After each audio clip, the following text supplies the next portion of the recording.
welcome. My name's Julian Sabalescu. I'm the Chen Silan Centennial Chair of Medical Ethics at the Yong School of Medicine here at NUS. Thank you for coming along this afternoon. We have drinks and canapes after. But it's now my great pleasure to welcome Jonathan Moreno.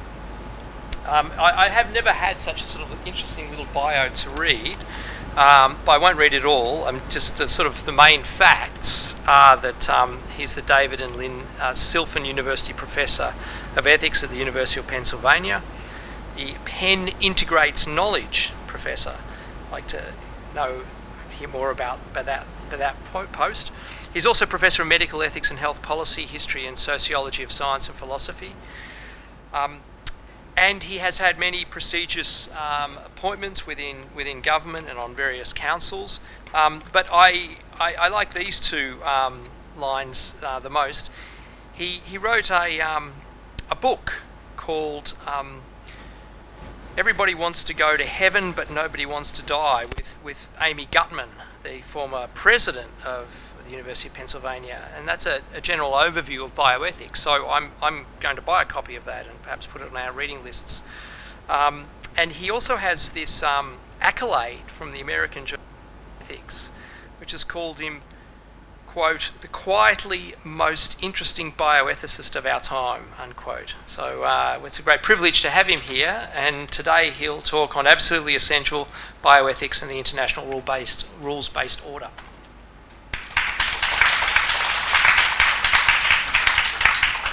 Well, thanks so much, Julian, and thanks for picking up those two most important details. I'm very happy to be here. I've had a wonderful time in Singapore. The center is fantastic, and you should be proud of it. My other remark opening is I hope that there's some orthopods in the room, because there is a gap, and I tend to be a little bit incautious in moving around when I'm giving a talk. So just so you know, right. I have not been a well-disciplined bioethicist. I'm frankly not very interested in many of the substantive topics in bioethics, but I have become very interested in trying to understand bioethics as a field in other contexts. So I published a book about human experiments for national security purposes. Thank you. I probably will wander, hopefully not, into the gap. A book about bioethics and biosecurity. Each of these books motivated by an event or a series of events in the world. Mind Wars about brain science and national security, and a book called The Body Politic about the role of science in America, in American history. My latest obsession is the title of this talk, which will be published as a book in about a year by MIT Press. And so I need to start because many of us are not, I don't think, anybody here in international relations or political science? Okay, so this is not surprising to you, but I think most people in the field of bioethics are not familiar with this kind of language. So we operate in the setting of a rules-based order. There's a debate about whether there really is a rules-based order or not. I've had conversations with, for example, John Eikenberry, who's a professor at Princeton, who is the exponent of the notion that there is a rules-based international order, and his opposite, I guess you would say, Professor Mearsheimer, who believes that it's all a lot of nonsense and it's really all about power, and this is all just window dressing. So I'm not going to get into that debate. I don't have the expertise to resolve that question, but I just need to explain that when people in political science and international relations talk about the rules-based order, they're talking about an attempt by the Allies after the Second World War to create a system of rules, a system of norms and standards and conventions, because the old imperial order led to 2 world wars, and on some accounts, 1 long war in the 20th century. And so we are swimming in a sea of entities of which they're almost invisible to us now. that are products of this rules-based international order, whether it's a myth or not. And there are some examples here that will be familiar to you: the UN, the WHO, the World Trade Organization, now locked up in a debate, by the way, about some issues that they're facing in world trade, because people are afraid that Donald Trump will be reelected and that'll be only more chaos. My view in general is that we are operating in a diminishing world order, no matter who the next president is, and that is partly tied up with the fact that empires don't go on forever, and the United States is now running to a very great extent in a kind of historical cycle in which it is losing both relative and absolute influence, it seems to me. And I don't think that's not a particularly controversial claim. But they're also really, these are very important institutions, right? The World Trade Organization, the IMF, the World Bank, but then the International Atomic Energy Agency, that's the IAEA, the Organization for the Prohibition of Chemical Weapons, the Biologic and Toxin Weapons Convention. I mean, these are not trivial entities. We just presuppose that they function. That they don't always function very well, and indeed, as I put in italics at the bottom, in general, this so-called rules-based order has worked very well for the United States. It has enabled, again, more political science language, it has enabled the United States to be the global hegemon, to be the dominant power since the end of the Second World War. The Biden administration talks about the rules-based order. The Secretary of State, Tony Blinken, talks about the rules-based order. It's a commitment. And of course, at the same time, the United States notoriously doesn't sign a whole lot of international conventions. Now, and by the way, this is not coming from a radical organization. This is the Council on Foreign Relations, which is extremely mainstream, but it is simply a matter of fact that basically the lawyers in the U.S. government believe that there are many conventions to which the U.S. cannot subordinate itself because of the Constitution. But people in government will say to you, well, we don't sign on to many of these conventions, but we follow the rules nonetheless. Whereas other states will sign on to them and not follow the rules. That's an argument you hear a lot. Well, of course, the Russians aren't so happy with that arrangement. It's very clear that President Putin's goal is to undermine the traditional rules-based order dominated by the United States and its allies. This is what's going on even as we speak, right? And nonetheless, the U.S. and the U.K. have aligned themselves with the New Atlantic Charter, reestablishing their commitment to the rules-based order in this so-called special relationship between the U.S. and the U.K. But there are worries that the rules-based order is disintegrating. Major commentators. Putin, of course, says it's a smokescreen for American dominance.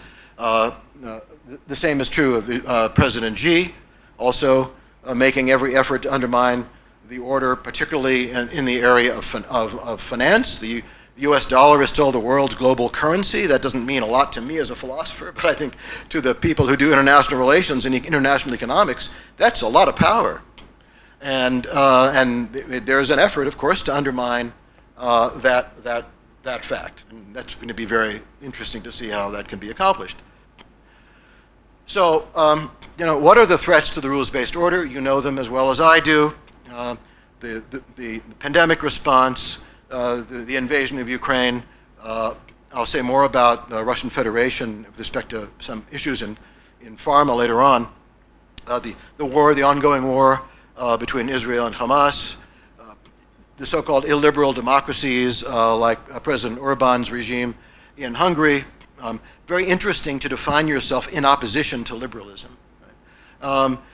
Rising nationalism, rising protectionism, strong isolationist tendencies in the U.S. Electorate. Of course, the movement of people, human beings we are a migratory species.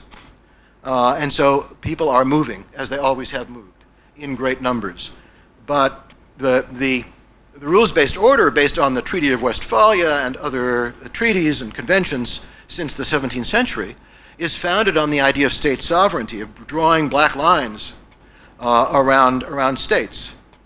So these massive movements of human beings undermine, in the eyes of many, the sovereignty of states. So we all know that this is happening. Interestingly, the great and the good who meet at the World Economic Forum every year in the beginning of 2023 were freaking out about the collapse of globalization, sometimes called Davos man. Davos man is that creature who is a globalist, right?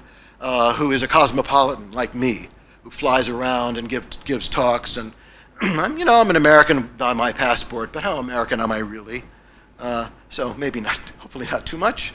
And then a year later, just a few months ago, again, World Economic Forum, a few weeks ago, same thing. Right? It's getting worse. From the point of view of the globalists, things are just going to hell. Whether they are or not, there's certainly a sense that the order that we've known is diminishing. Now, and indeed, just a few days ago, the Secretary General of Amnesty International wrote this: the rules-based order that has governed international affairs since the end of World War II is on its way out, and there may be no turning back. So finally, you're wondering what this guy is doing as a professor of bioethics, talking about international relations. Finally, we're going to get to a slide about bioethics. And this is really my agenda in the book, is to ask the question, for the field of bioethics, why is this important? Why does this matter? And I don't think we, people in bioethics, in my field especially, appreciate that the field we know as bioethics is a creature of the international rules-based order, whether it's a myth or not, that was created after the Second World War. And this is true in so many ways. What would it mean for this field if, as is clearly happening, the rules-based order is diminishing? What are the implications for a peer review, for example? We agree, we have some notion, whether it's violated or not, that all people who publish in science journals should have peer review, that there should be some rules about conflict of interest and objectivity. What about universal human equality? Not an assumption that we could make until the advent of the rules-based order after the Second World War. The US has been the global hegemon in general, but also in our little field of bioethics that a number of us in this room work on. We've been the US, and particularly the US, and I'll say more about this, its literature has been the global hegemon in bioethics. Our approach, our framework is the dominant framework, has been the dominant framework. Now, and I very much like what my friend and colleague Bob Baker has to say about this. The post-World War II liberal order shaped bioethics as an ethics of covenants and conventions grounded in human rights. More about human rights a little bit later on. Now, I want to say something about the origins of what I'll just call, in shorthand, the consent doctrine. So, after the Second World War, the Allies articulated, before they started the war crimes trials, 13 war crimes trials in what was then still Germany after the war, they articulated the Nuremberg Principles. The Nuremberg Principles are not the Nuremberg Code. The Nuremberg Principles says that there is individual personal accountability for violating international norms. That's the core of the Nuremberg Principles. Right? Within the Nuremberg Principles, I'm going to argue in the book and kind of just wave my hand at it today, there was a specific effort that is not fully appreciated to bring medical science within the ambit of the new rules-based order. So this is an image of the 23 defendants at what's often called the doctor's trial, the second trial that was held in Germany, in Nuremberg, after the Second World War. Interestingly, the first trial was the trial of the admirals and the generals and the surviving political figures who didn't kill themselves. The second trial, which was, by the way, only run by the US, with US jurists and under rules of evidence and criminal procedures and so forth. The other allies had pulled out. They weren't interested. The second trial was a trial of medical doctors, 20 medical doctors and 3 medical bureaucrats who had a hand in concentration camp experiments. And as many of you know, the judges at the trial were taken aback that there were no well-established international rules for doing human experiments. So 7 of these people were hanged. I can say more about a couple of these people. But they were highly respected medical doctors and medical scientists. They were not nuts. Now, they might have been nuts in other respects, but they were also highly respected in their field. So the judges decided that as a kind of an add-on to their judgment in the trial, that they would write their own, essentially, code of ethics. And this is the first sentence of the Nuremberg Code, as it's known: the voluntary consent of the human subject is absolutely essential. Now, as my colleagues in bioethics in this room will tell you, many trees have lost their lives writing about consent. Many bytes, much cyberspace has been taken up writing about consents. The various sense, is there informed consent, implied consent, presumed consent, right? Waivers of consent, surveys about whether people really know what the hell they're consenting to when they agree to be in an experiment or to agree to a medical procedure. But what does absolutely essential mean? What was the meaning of that expression? That's what I'm interested in the book. So my argument is that, of course, by absolutely essential, they meant absolutely essential for doing experiments with human beings, but also absolutely essential in, as I write here, in the management of the life sciences in the new rules-based international order. They wanted to bring medical science, and the most obvious target was human experiments. That was the immediate target. But more generally, let's bring what medical scientists do under the new rules. This is going to be part of the new international order. So we see this happening, and I'll just say a few things about this. In the US and Western Europe, from the late 40s to the early 70s, gradually becomes more and more widely accepted. First in consent to research, particularly in the area of human experiments, but also gradually in consent to therapy. So I go through this with my students when I do history of bioethics. I show them stuff like this. The little kids who stuck their arms out en masse in the U.S. for the polio vaccinations, as they did, by the way, in much of the northern hemisphere. The polio vaccine project, the Salk vaccine project, was to a very great extent an experiment. Right?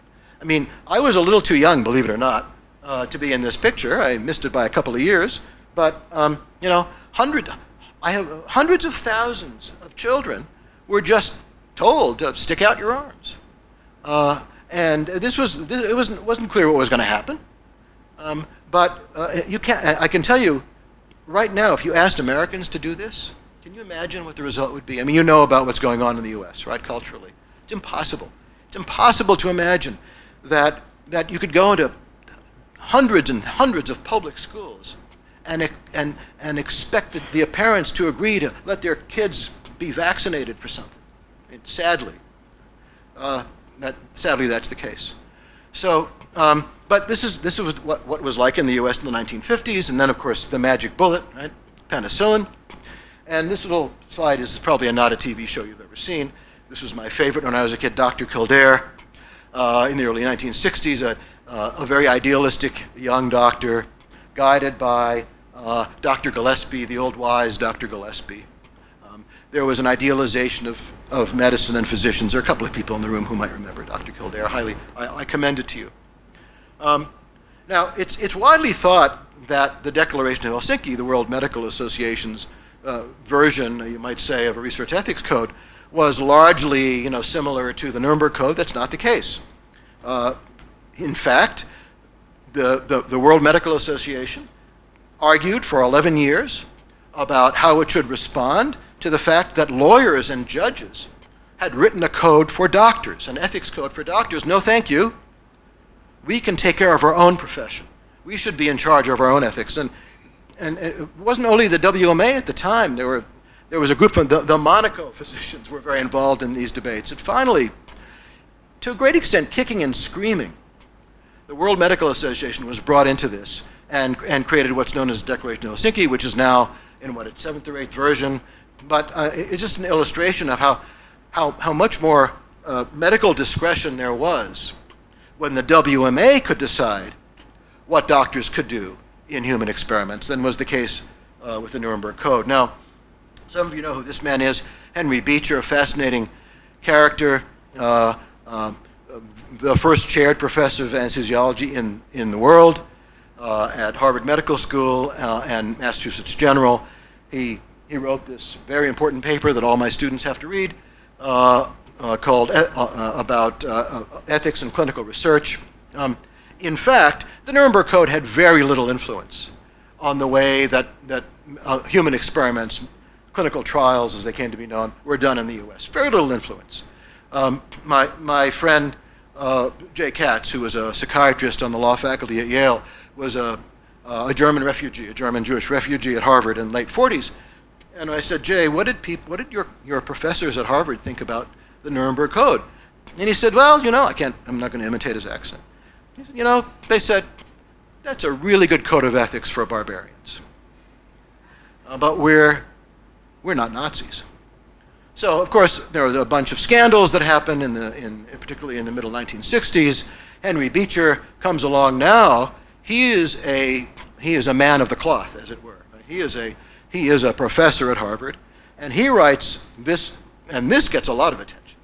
And this really begins, I think, to be important in changing the attitudes. Interestingly, Beecher, who was the chair of the Research Ethics Committee, the IRB, at Harvard himself, was not really happy with the rules that were being developed to tell doctors what to do, how to behave with their trial subjects. He was a virtue ethicist, as we say in philosophy. He was opposed to rigid rules, and yet he was kind of part of developing rigid rules. So in the early 1970s, of course, the thing that changes public attitudes about human experiments more than any other single event was the syphilis study. And by the way, I like to call it, it's often called the Tuskegee syphilis study. I like to call it the U.S. Public Health Service syphilis study. Because it was done by the U.S. Public Health Service, it went on for 40 years, it was not a secret.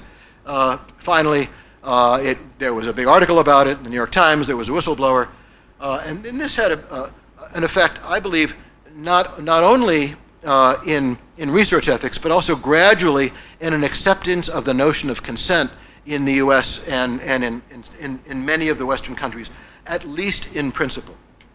To show you how rapidly this changed, these attitudes really changed in a fascinating way in the 50s and the 60s.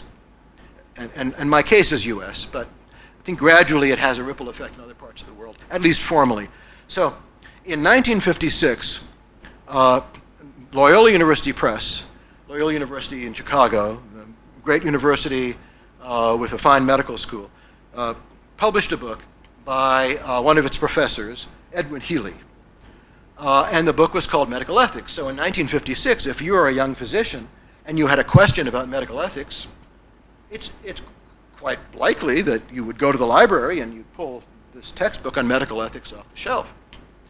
So this is case 10, 1956. Miss A has chondrosarcoma.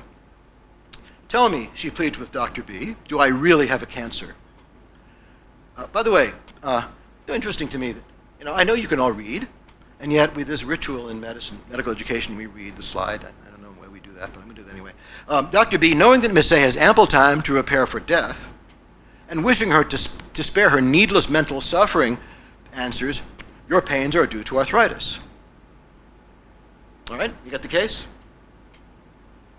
What do you think? This is the pop quiz. Right? What do you think? Was that right? Should I ask for a show of hands? Okay, now you can equivocate. There's something that most people have forgotten called the therapeutic the therapeutic exception. Anybody hear about the therapeutic exception? Yeah. What is a therapeutic exception? Can you tell us? Therapeutic privilege, when a doctor or healthcare professional can spare a patient pain of a diagnosis and receive or withhold that diagnosis from that pain there as opposed to death. Indeed. I used to lecture medical students at University of Virginia before I got to Penn, and in the early 2000s, I would say, well, what's the therapeutic exception? In the early, you see, you have to be really into it, right? Like you are. Medical students in the early 2000s didn't even know what the therapeutic exception is, right? So, or therapeutic privilege, it's sometimes called, which basically says, as a medical doctor, you can do what no other professional is allowed to do. You're allowed to lie. So, all right, so you might equivocate. Oh, well, this is, Now, why do this case really struck me when I discovered it? because my mother had a chondrosarcoma, diagnosed within months of the publication of Professor Healy's book. So this is my mother, and this is me. After she died, she got into the New York Times, and this is the only time I've ever had my picture in the New York Times. You'll be happy that they were allowed, they got a shirt from me after the picture, apparently. I never knew my mother this way. My mother was diagnosed with a chondrosarcoma, and in end of 1957, and amputated in early 1958 at the clavicle. So this really struck me. Now, obviously, she survived. She lived to 99, right? But she was a little annoyed about one thing. Well, two things. First, who do you think? My father was a famous psychiatrist. So who do you think told her diagnosis? My father. Yeah.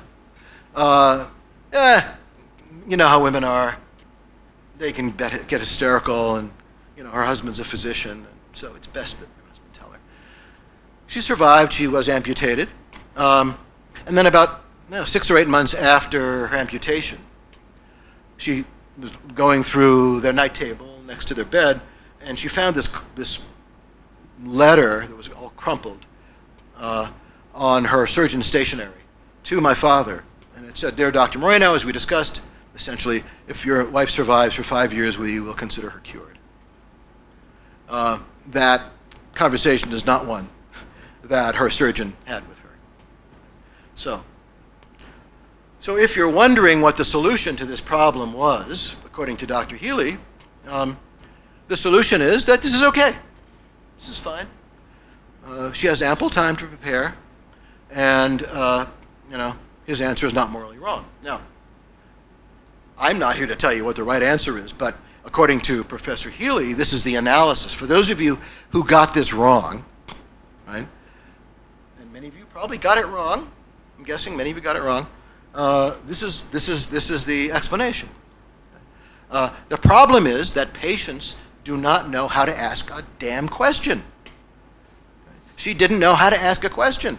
The question is, are all my pains due to arthritis? All right, so look, is this exceptional? In fact, many students of medical ethics know that there was a survey a few years after Dr. Healy's publication that has this result, 1961. So this is not, the anecdotal information I'm giving you is not purely anecdotal. There's actually some data, because I know there are scientists in the room who like data. And then within 20 years, this changes entirely. Now, this doesn't mean that they're actually doing what they say they're doing. There's a difference between how people answer a survey and their actual behavior.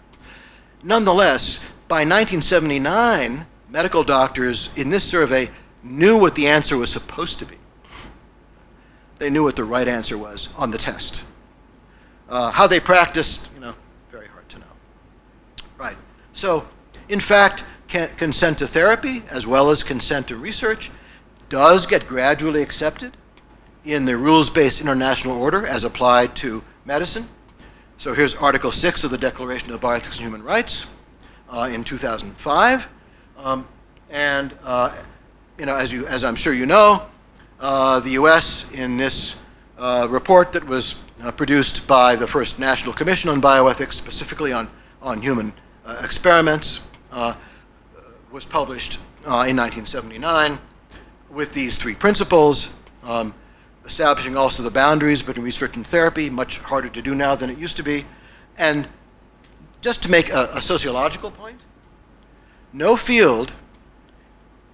academic field has ever been legitimized by government as instantaneously as bioethics. This gave people in bioethics license to interpret a set of rules. And it established the legitimacy, at least in the US, and I would argue in many other places as well, the legitimacy of bioethics as an expert field. If you knew what these principles meant, and that you were the expert who was in a position to apply them, And you just see this rolling out in so many ways: institutions, institutes, centers, professorships, in all sorts of ways.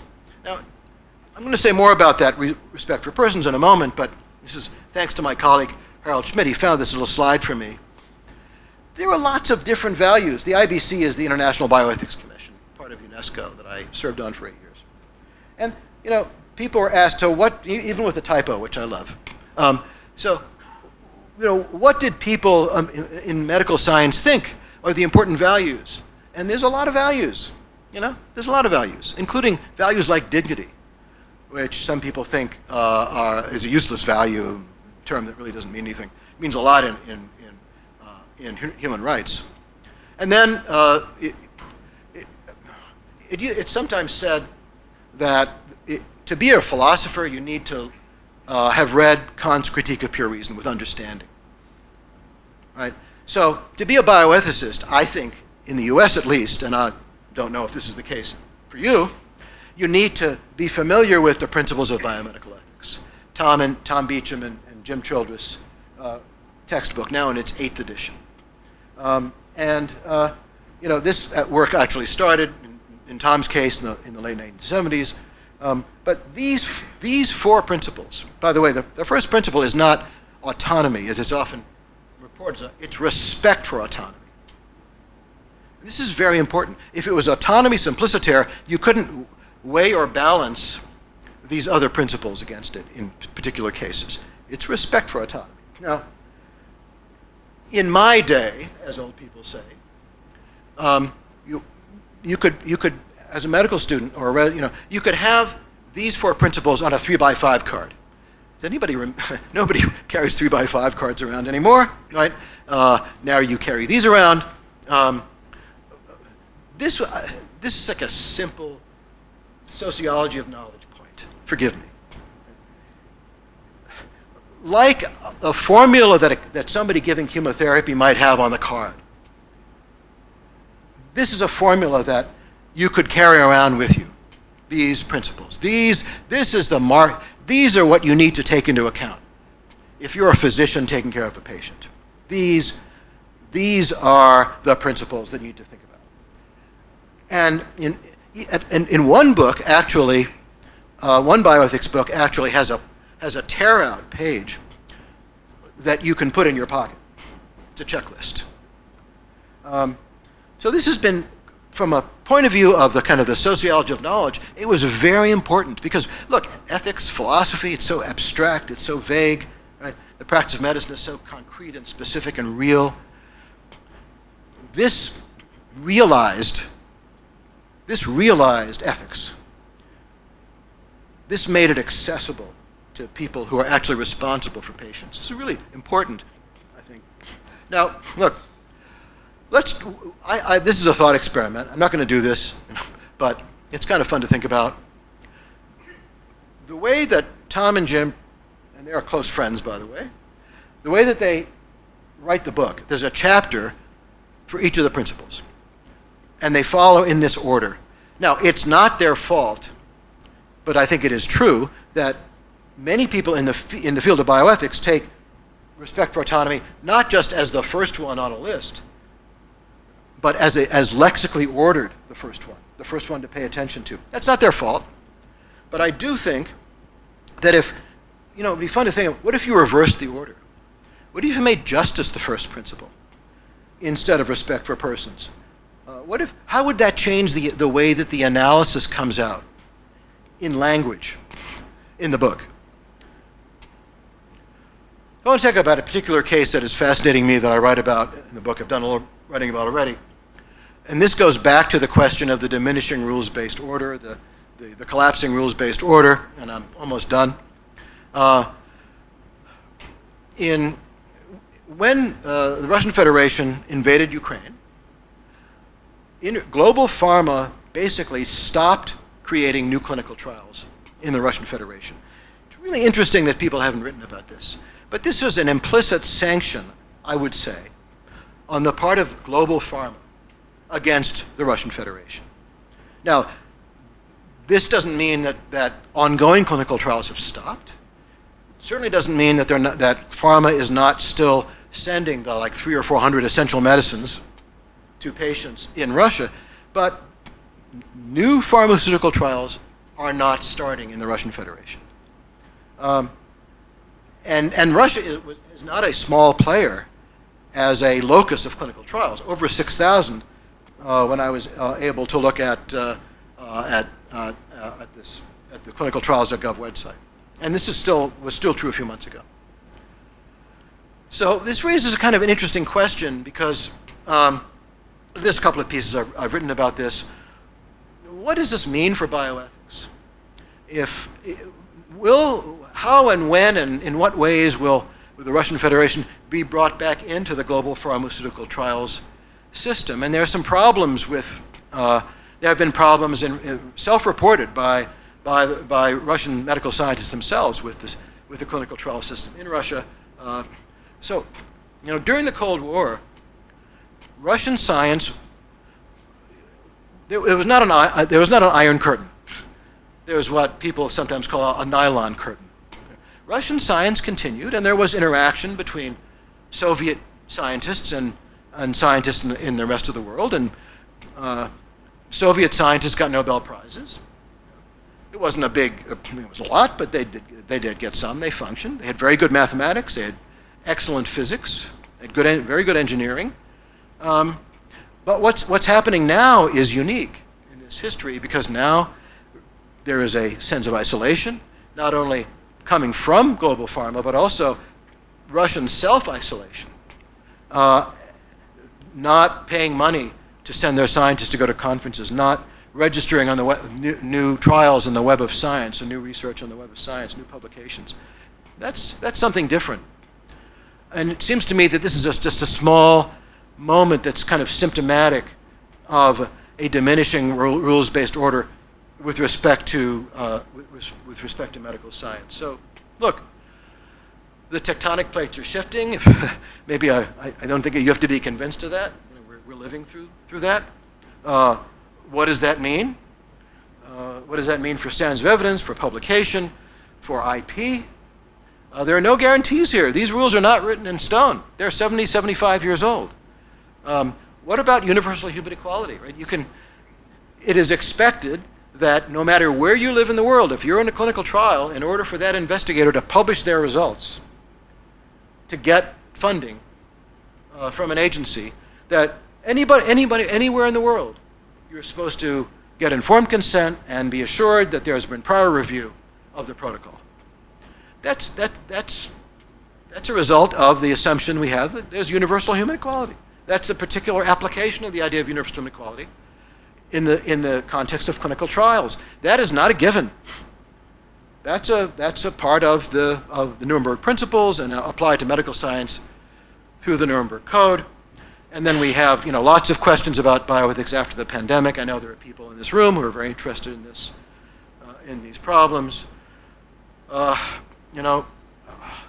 There is no principle of reciprocity, for example, in bioethics explicitly. You can get a principle of reciprocity out of beneficence, non-maleficence, and the other principles, out of justice. But when we're thinking about masking,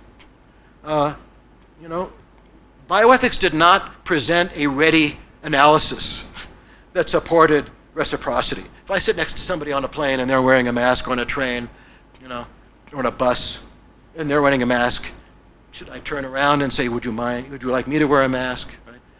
Bioethics doesn't necessarily give you that. So it's not well prepared for that public health question. What about benefit sharing, allocation of assets, dual use? I think we have not done enough work on dual use in bioethics and biosafety and biosecurity. Few people have, but after the Wuhan lab controversy, not so much. And I've written about this. Are we entering a period of vaccine nationalism? And so I don't know where we are in time, but I'm just going to end with this little anecdote. My friend Judith Chandor at Central European University told a great story.